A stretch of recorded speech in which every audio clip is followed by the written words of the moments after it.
Hello, Richard. Welcome to the Branson Centre studio. Thank you so much for giving us your time. How are you today? I couldn't be better, and it's a great honour to be here today and to get an update on all the wonderful things that your team are doing at the Branson Centre. So it's very exciting. Thank you. Also for the public, can I call you Richard or must I call you Mr. Branson, Sir? What do you like?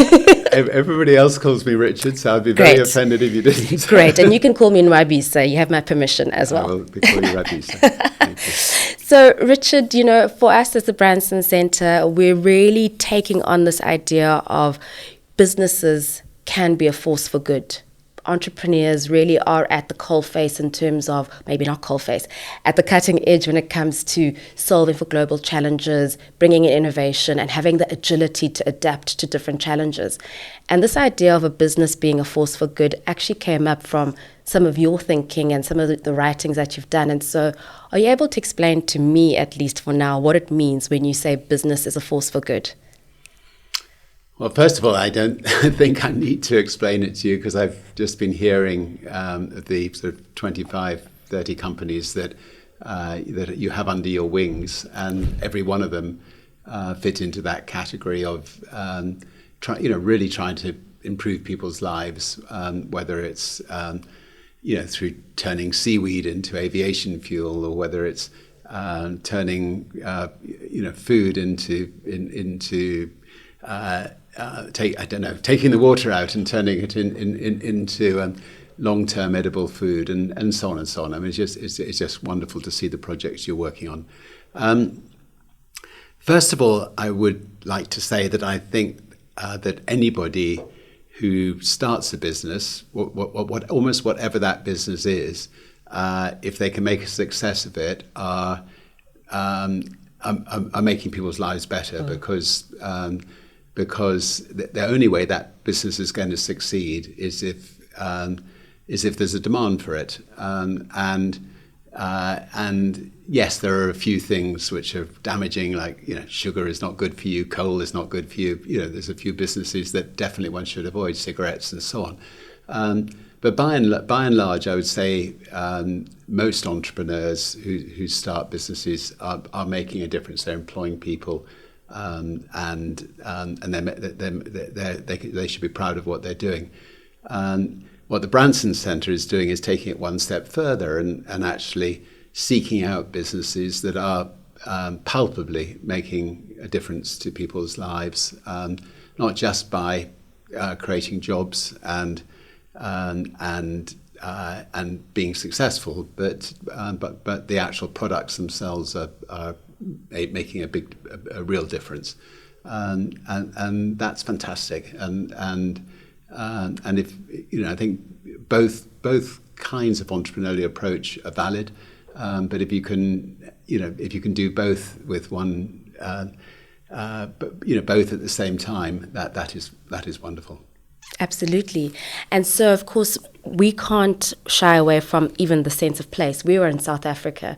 And so you've had a long-standing relationship with this country. And I'm curious to find out, what do you think are the opportunities that South African entrepreneurs who are purpose-led, who are changing business for good, what opportunities can they explore as they grow their businesses?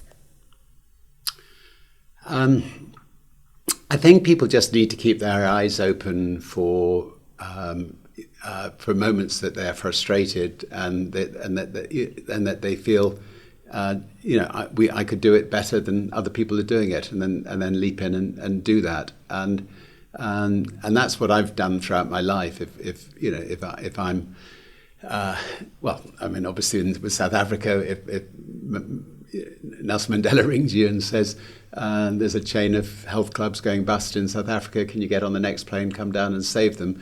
Obviously I was going to jump on the next plane and come down and save them, even although I didn't know anything about the health club business.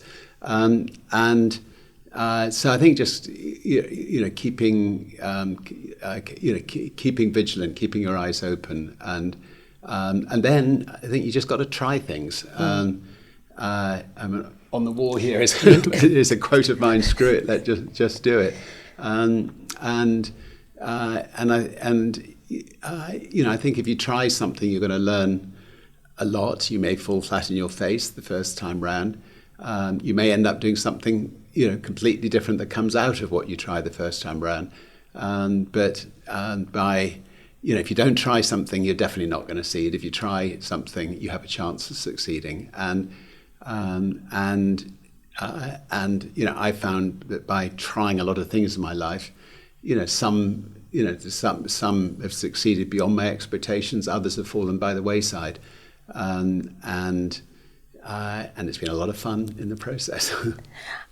We all know you're having fun, and so I'm going to ask one last question in terms of what is the role of knowing your purpose when you're trying and you're screwing it and doing it. Sometimes you're falling on your face, but sometimes you're succeeding. What's the role of your purpose? I think there's a number of roles that are critical. I mean, first of all, to remember that the people you're working with are the business. There's the business is almost nothing else but a team of people, so make sure that you look after those people and make sure that whatever you're doing highly motivates them. Secondly, make sure you look after yourself. I've got something that I do at Virgin Companies, which is to suggest to people, first of all, draw a circle around yourself and make sure that the person within that circle, i.e. you can be proud of that person, that you look after that person, that if you're parting, you get a balance, so that the next morning when you get up, you don't mind going along to a gym or keeping yourself fit and healthy.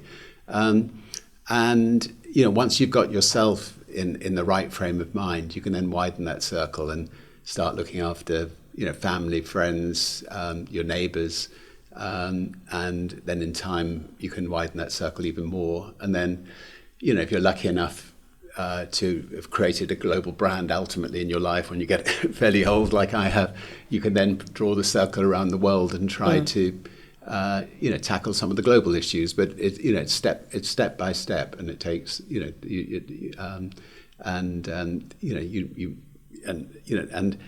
I think something worth remembering is, if in your lifetime you can just touch one person. I remember giving a hearing aid to this kid out near Ulusaba in the Sabi Sands, and he'd never been able to hear, and I was turning it up, and his mother was going, hello, hello, hello.